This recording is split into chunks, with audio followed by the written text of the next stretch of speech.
بسم الله الرحمن الرحيم.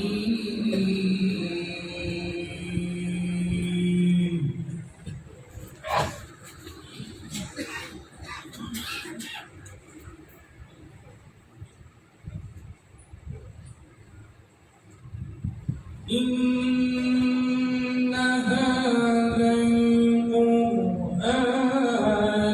يهدي للتي هي أقوم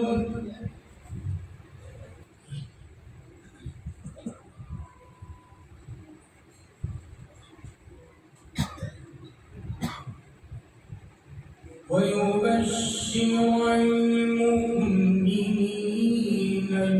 الذين يعملون الصالحات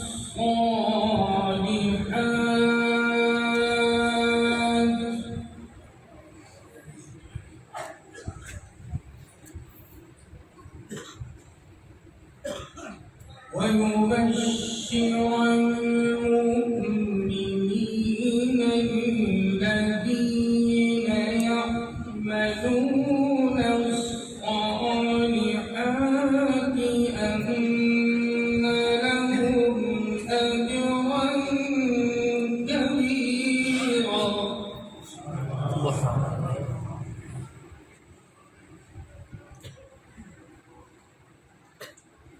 وأن الذين لا يؤمنون بالآخرة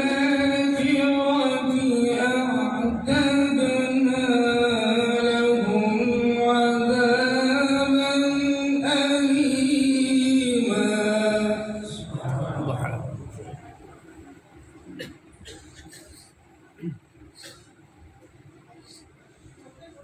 ويدعو الإنسان بالشر دعاءه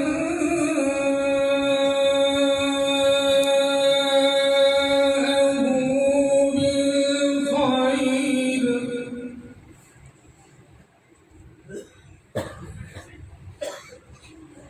وكان